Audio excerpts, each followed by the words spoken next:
Good evening बच्चों। देखो बच्चों, कई दिनों से कमेंट आ रहे थे कि सर जिस प्रकार से आपने पॉलिटिकल साइंस के प्री बोर्ड लिए हैं वैसे ही आप हमारे इतिहास के भी प्री बोर्ड लो। हालांकि 2-3 दिन से स्कूल में प्रैक्टिकल चल रहे थे, उसकी वजह से थोड़ा सा व्यस्त था। आज आपको मैं हिस्ट्री का फर्स्ट प्री बोर्ड जो है वो उपलब्ध करा चुका हूँ। टेलीग्राम ग्रुप में मैंने अपलोड कर दिया है, जिसने नहीं देखा हो वो वहाँ से देख सकता है। पूरा प्री बोर्ड पेपर जो है भैया वो आपके ब्लूप्रिंट के अकॉर्डिंग है। पूरा 80 नंबर का प्री बोर्ड है, आपकी पूरी बुक से लिया गया है और समय जो है वह भी बोर्ड एग्ज़ाम के अकॉर्डिंग 2 घंटे 45 मिनट का है।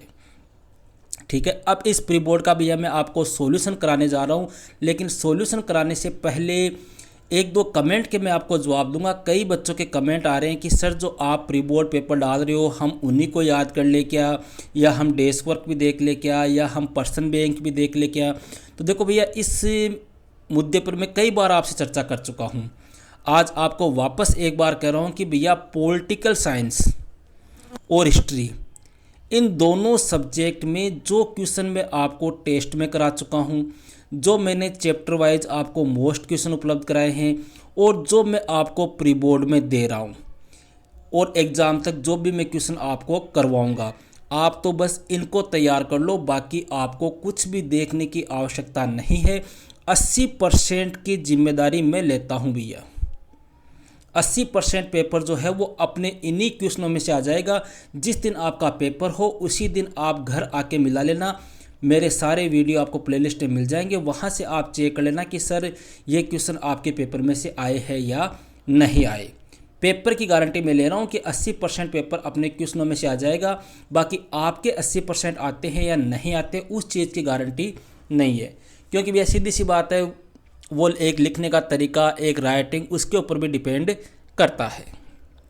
ठीक है, तो अब बात करते हैं भैया अपने पेपर की बात करते हैं। तो भैया अपना पहला क्वेश्चन जो है वो है कि सही विकल्प का चयन कर उत्तर पुस्तिका में लिखिए। देखो भैया, इसमें मैंने पूरे आपको 12 क्वेश्चन दिए हैं और बोर्ड की जो एग्ज़ाम होगी, अपना बोर्ड पेपर आएगा वो same to same, as to as ऐसा ही आएगा। ऐसा का मतलब क्वेश्चन ये नहीं आएंगे, मतलब तरीका जो है वो सेम टू सेम ऐसा ही रहेगा। तो फर्स्ट क्वेश्चन की बात करते हैं भैया। पहला क्वेश्चन है, हड़प्पावासी निम्न में से सर्वाधिक पूजा किसकी करते थे। भैया हड़प्पावासी का मतलब है अपने यहाँ पे सिंधु घाटी सभ्यता से।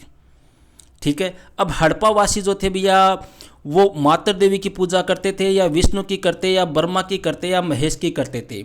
देखो हड़प्पा सभ्यता के लोग जो है भैया वो अपने पशु पक्षी को भी पूजते थे, वो वर्षभ की पूजा भी करते थे, वो पीपल को ही पूजते थे, वो नाग देवता को भी पूजते थे। ठीक है, वो मातर देवी की पूजा करते थे। लेकिन सबसे ज़्यादा जो पूजा की जाती थी वो किसकी की जाती थी? मातर देवी की जाती थी। समझ गए? सेकंड क्वेश्चन है भैया, अपने निम्न में से मौर्य साम्राज्य का सबसे महत्वपूर्ण राजनीतिक केंद्र था। ऑप्शन है अपने तक्षशिला, पाटलिपुत्र, स्वर्णगिरी और उज्जैनी। तो भैया इनमें से देखो, अपने मौर्य साम्राज्य जब मैंने आपको पढ़ाया था उस समय आपको बताया था कि 5 प्रांत थे। हालांकि चंद्रगुप्त के समय 4 ही प्रांत थे। ठीक है, अशोक के समय 5वां प्रांत अपने और जुड़ गया था, कलिंग वगैरह जो है वह और जुड़ गया था। लेकिन इनमें सबसे महत्वपूर्ण जो राजनीतिक केंद्र था वो था भैया कौन सा? अपने पाटलिपुत्र, जो अपने मध्य प्रांत की क्या थी? राजधानी थी। ठीक है, और ये सारे क्वेश्चन जो है भैया वो आपकी बोर्ड परीक्षा की दृष्टि से काफ़ी महत्वपूर्ण है। ये अपना पहला प्री बोर्ड है, कम से कम 4 या 5 प्री बोर्ड में आपकी एग्ज़ाम तक आयोजित करूँगा। ठीक है, इसके अलावा जितने भी आज तक छोटे क्वेश्चन बोर्ड एग्जाम में आ चुके हैं उनके अलग से अपने वीडियो बनाएंगे। फिल इन द बैलेंस वाले क्वेश्चन है उनकी अलग से चर्चा करेंगे। ये सिर्फ आपको सॉल्यूशन में आपको बता रहा हूँ, हालांकि मेरे नोट्स भी आपको लिखाए हुए हैं, आपको अच्छी तरह से समझाया हुआ भी है। थर्ड क्वेश्चन की बात करते हैं भैया, महाभारत है।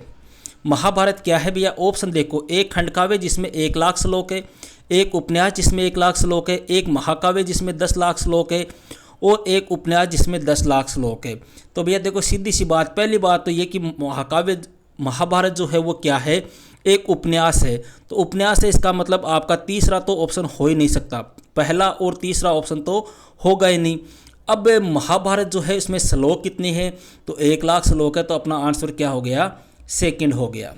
देखो महाभारत भैया जिसकी रचना अपने 500 ईसा पूर्व से 1000 ईस्वी तक हुई थी और संस्कृत भाषा में हुई थी, वह है अपने महाभारत, जो एक भारत का बड़ा उपन्यास है। क्वेश्चन नंबर 4 है भैया, रिहल्ला है एक, रिहल्ला क्या है भैया? एक रचना है, एक पुस्तक है, किसकी है? इब्न बतूता की है, मोंटेस्क्यू की है, बर्नियर की है या अल्बरूनी की है? ठीक है, तो भैया यह जो पुस्तक है वो किसकी है? अपने इब्न बतूता की है। इब्न बतूता अपने भारत आया था, भारत यात्रा के उपरांत 1354 ईस्वी में भैया इसने यह पुस्तक लिखी थी। और कहाँ पर लिखी थी? मोरक्को में लिखी थी, ध्यान रखना, मोरक्को। मोरक्को का था ये, अफ्रीका से तो आया था। क्वेश्चन नंबर 5 की बात करते हैं भैया। 5वां क्वेश्चन, देखो यहाँ से आप अपनी तैयारी को चेक कर सकते हो कि आपको कितने क्वेश्चन आ रहे हैं, कितने का आपके गलत हो रहे हैं। 5वां है भैया, कश्फ उल महजूब नामक पुस्तक के रचयिता है। यह अपने सूफी और भक्ति संत वाला जो चैप्टर है वहाँ से ये क्वेश्चन है भैया, 1-2 बार एग्जाम में आ भी चुका है। तो कश्फ उल महजूब नामक पुस्तक के रचयिता कौन है, ये आपको बताना है। तो भैया यह जो रचना है वो किसकी है? अबुल हसन अल हुजवेरी की है। अबुल हसन अल हुजवेरी की है, जिन्हें अपने दाता गंज बख्श के नाम से भी जानते, ध्यान रखना, इन्हें अपने दाता गंज बख्श के नाम से भी जाना जाता है। और यह पुस्तक जो है इन्होंने कौन सी भाषा में लिखी थी? फारसी भाषा में लिखी थी। 1039 के आसपास ये लाहौर में आकर बस गए थे, सिंध के रहने वाले थे, फिर लाहौर में आकर बस गए और वहीं पर इनकी क्या हो गई थी? मृत्यु हो गई थी। क्लियर है? नेक्स्ट क्वेश्चन की बात करते हैं भैया, क्वेश्चन नंबर 6, हप्पी के भग्नावशेषों की खोज किसने की? देखो ऐसा का ऐसा ये क्वेश्चन आया हुआ है भैया। अब यहाँ पर जिसने अच्छी तरह से पढ़ा है वो तो कंफ्यूज नहीं होगा। देखो हम्पी की यहाँ भी मैकेंजी लिखा हुआ है, यहाँ भी मैकेंजी, यहाँ भी मैकेंजी। दैट तो हो ही नहीं सकता, ये तो जिसको थोड़ी बहुत तैयारी उसे पता है कि दैट तो है ही नहीं। अब मैकेंजी का पूरा नाम क्या था, यहाँ पर कन्फ्यूज़ हो रही है। ठीक है, कई स्टूडेंट ने कमेंट भी कर दिया सर मैकेंजी का पूरा नाम क्या था। भैया मैकेंजी का पूरा नाम था कोलिन मैकेंजी, और 1800 ईस्वी में खोज की थी। तो आंसर क्या हो गया? अपना सह हो गया। अब आपको पूछ ले कोलिन मैकेंजी कौन था? भैया ईस्ट इंडिया कंपनी में काम करने वाला एक कर्मचारी, एक अभियंता, एक पुरातत्वविद था। ऐसा का ऐसा मैंने आपको नोट्स में लिखाया भी है। नेक्स्ट क्वेश्चन की बात करते हैं भैया, क्वेश्चन नंबर 7। 7वां है भैया, फ्रांसिस बुकानन नामक चिकित्सक भारत आया था। ये कब आया था भैया? अपने सिंपल सा क्वेश्चन है, 1793 ईस्वी में ये कहाँ पर आया था? भारत में आया था। ठीक है, नेक्स्ट क्वेश्चन है भैया, अवध के नवाब वाजिद अली शाह को गद्दी से हटाकर कहाँ निष्कासित कर दिया गया? अवध का जो नवाब था भैया, ठीक है, उसको हटाकर कहाँ भेज दिया गया था? तो अपने कलकत्ता निर्वासित कर दिया गया था। 9वां क्वेश्चन है भैया, बम्बई में भवन निर्माण के लिए कौन सी स्थापत्य शैली अपनाई गई? भैया यहाँ पर 3 स्थापत्य शैलियों के नाम है। पहली अपनाई गई थी, दूसरी या तीसरी या तीनों ही अपनाई गई थी? तो भैया बम्बई में अपने भवन निर्माण के लिए जो शैली अपनाई गई थी वो क्या है? अपने उपयुक्त सभी। उपयुक्त सभी क्यों? क्योंकि कई तो स्थापत्य का काम नवशास्त्रीय शैली में हुआ है, जिसको नियो क्लासिकल शैली भी बोलते हैं। कुछ कार्य नवगोथिक शैली में भी हुए, कुछ इंडो सोर्सेनिक शैली में भी हुए। कौन कौन सी इमारतें बनी है, क्या बना है, वो सब मेरा आपको वीडियो में डिटेल से समझाया हुआ है। तो ये क्वेश्चन भी काफ़ी अच्छा क्वेश्चन है, थोड़ा ध्यान रखना है आपको। नेक्स्ट क्वेश्चन की बात करते हैं भैया,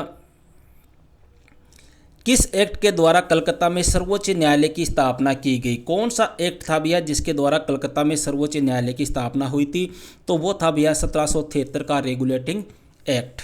नेक्स्ट क्वेश्चन है भैया, चोरा चोरी की घटना हुई। अब देखो ये क्वेश्चन ऐसा का ऐसा सीबीएसई बोर्ड में पूछा हुआ है। उसने सन सभी में सेम रख दी, 1922 1922 1922 1922। अब स्टूडेंट कई क्या करते हैं, बस चोरा चोरी की घटना 1922 में हुई, महीना कौन सा था, डेट कौन सी थी, वो याद नहीं रखते। उसकी वजह से क्या हो जाता है, क्वेश्चन गलत हो जाता है। देखो भैया महात्मा गांधी ने असहयोग आंदोलन चलाया था। फिर फरवरी की बात है भैया, फरवरी 1922 में वहाँ पर चोरा चोरी जो है वो कहाँ पर अपने यूपी में है, गोरखपुर में। ठीक है, वहाँ पर कुछ व्यक्ति शांतिपूर्ण जुलूस निकाल रहे थे, जिसके ऊपर पुलिस जो है उसके द्वारा अत्याचार किया गया। लोगों को गुस्सा आ गया, लोगों ने उस थाने में क्या लगा दी, आग लगा दी, जिससे कई पुलिस वालों की जिंदा जलने से क्या हो गई, मृत्यु हो गई। और यह घटना हुई थी भैया कब, अपने 5 फरवरी 1922 को। ठीक है, नेक्स्ट क्वेश्चन की बात करते हैं भैया, अमृतसर में जलियांवाला बाग हत्याकांड हुआ था। अब देखो सबको पता है जलियांवाला बाग हत्याकांड भैया अप्रैल 1919 में हुआ था। 90% स्टूडेंट को ये पता है, जो भी पढ़ रहा है उसको पता है अप्रैल 1919 में हुआ था साहब। जनरल डायर था, गोलियां चलाई थी उसने। अब यहाँ पर सब में डेट आ गई, 13 अप्रैल, 15 अप्रैल, 17 अप्रैल, 10 अप्रैल। तो भैया इसको सीधा सा याद रखने का सिस्टम ध्यान रख लो। वैसाखी का पर्व जो है ना उस दिन हुआ था, और वैसाखी का पर्व कब था? अपने 13 अप्रैल 1919 को। ठीक है। सेकंड क्वेश्चन की बात करते हैं भैया। सेकंड क्वेश्चन है अपने रिक्त स्थानों की पूर्ति कीजिए। देखो सेकंड क्वेश्चन आपकी बोर्ड की पेपर में भी ऐसा ही आएगा। ठीक है। इसका पहला क्वेश्चन है भैया, भारत में गांधी जी ने पहला सत्याग्रह, अब यहाँ पर आपको जगह बता दी है कहाँ पर किया था। तो भारत की बात कर रहे हैं भैया। भारत में पहला सत्याग्रह कहाँ पर किया था? अपने बिहार में किया था। और बिहार में कौन सी जगह पर? चंपारण में। जो चंपारण के जो किसान थे उन्होंने गांधी जी को बुलाया था, क्योंकि अंग्रेज उनको परेशान कर रहे थे, नील की खेती करो। ठीक है, 1917 में। सेकंड क्वेश्चन है भैया, इस्तमरारी बंदोबस्त सन में लागू हुआ। इस्तमरारी बंदोबस्त जो है वो कब लागू हुआ था, ये आपको बताना है। तो इस्तमरारी बंदोबस्त जो है भैया वो 1793 में लागू हुआ था। 1793 में भारत का गवर्नर जनरल बनकर आया था लॉर्ड कॉर्नवालिस, उसके द्वारा यह लागू किया गया था। इसी को अपने स्थायी बंदोबस्त भी कहते हैं, ध्यान रखना। थर्ड क्वेश्चन है भैया, बालाकोट था नागेश्वर के निर्माण के लिए प्रसिद्ध है। मतलब बालाकोट और नागेश्वर में किसका निर्माण होता है भैया? सीधा सीधा आपको लिखाया हुआ है मेरा वीडियो के अंदर कि शंख से बनी वस्तुओं का निर्माण होता है, क्योंकि ये क्वेश्चन भैया पहले भी पूछा जा चुका है। चौथा क्वेश्चन है, को बंगाल आर्मी की पोलशाला की संज्ञा दी गई है। किसको भैया? अपने अवध की जो सेना थी, इस अवध की सेना को या अवध की आर्मी को बंगाल आर्मी की पोलशाला कहा जाता है। इसलिए कहा जाता है क्योंकि भैया ब्रिटिश सेना में जो ज़्यादातर सैनिक थे ना, या बंगाल की जो सेना थी उसमें ज़्यादातर सैनिक जो थे वो कहाँ के थे? अवध के ही थे। नेक्स्ट क्वेश्चन है भैया, ख्वारिज्म में स्थित है। ख्वारिज्म कहाँ है भैया? ये क्वेश्चन भी अपने बोर्ड एग्जाम में पूछा हुआ है। ख्वारिज्म कहाँ है भैया? अपने उज्बेकिस्तान में है। कहाँ पर है? उज्बेकिस्तान। नेक्स्ट क्वेश्चन है भैया, चारों वर्णों की उत्पत्ति का उल्लेख मिलता है। चार वर्ण कौन से? अपने ब्राह्मण, क्षत्रिय, वैश्य और शूद्र, ये चार वर्ण है भैया। इनका उल्लेख कहाँ मिलता है? अपना जो पहला वेद है ऋग्वेद, उस ऋग्वेद में भैया जो पुरुष सूक्त है, पुरुष सूक्त, उसमें मिलता है भैया। ठीक है, दो क्वेश्चन अपने तैयार हो गए हैं। तीसरे क्वेश्चन की बात करते हैं। थर्ड क्वेश्चन में भैया अपना पहला क्वेश्चन आता है, फर्दर एक्सकेवेशंस एट मोहनजोदड़ो नामक पुस्तक के रचयिता कौन थे? यह पुस्तक किसकी है भैया? तो यह पुस्तक जो है वो किसकी है? अर्नेस्ट मेके की है। अर्नेस्ट मेके। सेकंड क्वेश्चन है भैया, सातवाहन राजाओं से विवाह करने वाली रानियों के नाम किन गोत्रों से उद्भव थे? देखो सातवाहन वंश, सातवाहन वंश कैसा था भैया? सातवाहन वंश था जिसमें माता का नाम पहले आता था। तो कौन से गोत्रों से? देखो आपने नाम जब मैंने पढ़ाया था उसमें बताया भी था, गौतमी पुत्र सातकर्णी, वशिष्ठी पुत्र पुल्लुमावी, ये नाम थे भैया सातवाहन वंश के शासकों के। समझ गए? तो यहाँ पर अपना आंसर क्या हो जाएगा? गौतमी और वशिष्ठ गोत्र। थर्ड क्वेश्चन है भैया, अब्दुल रज्जाक ने विचित्र देश किसे बताया था? अब्दुल रज्जाक ने भैया, अब्दुल रज्जाक ने जो कालीकट बंदरगाह है, कौन सा बंदरगाह? अपने कालीकट बंदरगाह। इस कालीकट बंदरगाह पर बसे हुए जो लोग थे उनको अपने क्या कहा था? विचित्र देश कहा था। नंबर 4 क्वेश्चन है भैया, इब्न बतूता के अनुसार दिल्ली शहर में कितने दरवाजे थे? इब्न बतूता के अनुसार भैया आपको लिखाया हुआ भी है 28 दरवाजे थे। नेक्स्ट क्वेश्चन है भैया, मैनचेस्टर कॉटन कंपनी कब और कहाँ स्थापित की गई? अब देखो कई स्टूडेंट का कमेंट आया, गुरुजी मैनचेस्टर तो अहमदाबाद है। अरे भाई मैनचेस्टर अहमदाबाद तो कहते हैं, मैनचेस्टर यहाँ पे नहीं है। मैनचेस्टर कहाँ पे है? इंग्लैंड में है। तो यहाँ पर सीधी सी बात ये हो गई, कहाँ स्थापित की गई है? तो कन्फर्म लगभग को पता होना चाहिए कि मैनचेस्टर कहाँ पर है? इंग्लैंड में है।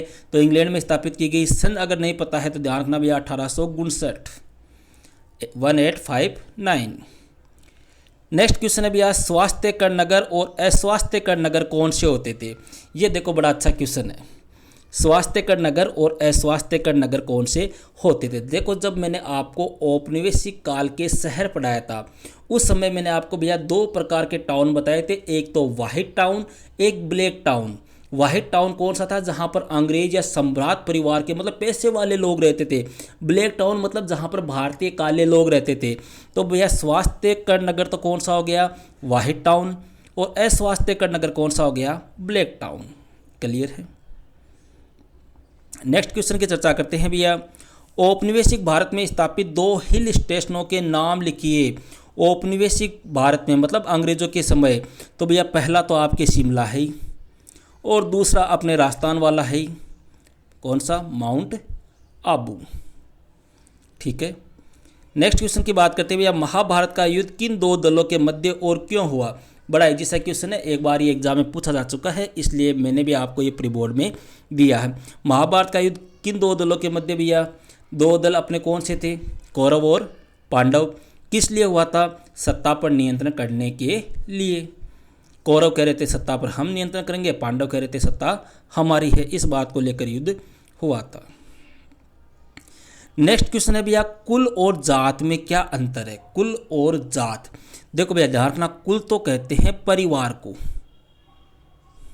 और जात कहते हैं भैया जो बांधव होते हैं ना, भाई बंधु वगैरह, अपनी ही जात के जो लोग होते हैं। ठीक है। अपने कई बार मारवाड़ी में नहीं बोलते, वो तो अपनी जात को है, अपनी बिरादरी को है, मतलब अपना ही भाई बंधु है। मतलब भाई बंधुओं का एक जो बड़ा समूह होता है उसको बोलते हैं जात। जाट नहीं है, ध्यान रखना, जात है। ठीक है। नेक्स्ट क्वेश्चन की बात करते हैं भैया, क्वेश्चन नंबर 10। खिलाफत आंदोलन के 2 प्रसिद्ध नेता जिन्हें अली बंधु कहा जाता था। खिलाफत आंदोलन भैया जो 1919 में हुआ था। ठीक है। तो 2 प्रसिद्ध नेता कौन थे भैया, एक का नाम था मोहम्मद अली और दूसरे का नाम था भैया शौकत अली। इनको अपने इतिहास में अली बंधु के नाम से भी जाना जाता है। नेक्स्ट क्वेश्चन है भैया, 1857 के विद्रोह का तात्कालिक कारण बताइए। देखो 1857 के विद्रोह के कई कारण थे भैया, राजनीतिक भी थे, आर्थिक भी थे, सामाजिक भी थे, धार्मिक भी थे, सैनिक भी थे। लेकिन तात्कालिक का मतलब क्या होता है कि उस समय ऐसे क्या घटना हुई थी जिसकी वजह से 1857 की क्रांति प्रारंभ हो गई। ठीक है। अब देखो यहाँ पे एक क्वेश्चन ये भी बनता है कि 1857 क्रांति का प्रारंभ कब और कहाँ से हुआ, तो ये भी आपको ध्यान होना चाहिए भैया, 10 मई 1857 को मेरठ से। ठीक है। लेकिन यहाँ पे तात्कालिक कारण क्या था भैया, चर्बी वाले कारतूस का प्रयोग, कि मतलब बंदूक के अंदर जो कारतूस डाला था उसके ऊपर गाय और सूअर की चर्बी लगी होती थी, ये तात्कालिक कारण था। नेक्स्ट क्वेश्चन की बात करते हैं, क्वेश्चन नंबर 12। 12वां क्वेश्चन है भैया, अपने सरिया किस पर आधारित है। सरिया, ठीक है भैया, सरिया जो है वो किसके ऊपर आधारित है, एक तो कुरान शरीफ और दूसरा हदीस। आपको लिखाया हुआ है मेरा, कोई दिक्कत नहीं है इसमें। ठीक है। बात करते हैं भैया क्वेश्चन नंबर 4। महाजनपदों की, या फिर आज इतना ही रहने देते हैं भैया, बाकी की चर्चा जो है वो अपने नेक्स्ट वीडियो में कर लेंगे क्योंकि वीडियो थोड़ा सा लंबा हो जाएगा। तो अपने 3 क्वेश्चन भैया सॉल्यूशन में आपको करा चुका हूँ। नेक्स्ट क्वेश्चन जो है उनकी चर्चा अपने नेक्स्ट वीडियो में करेंगे। Okay, that's all.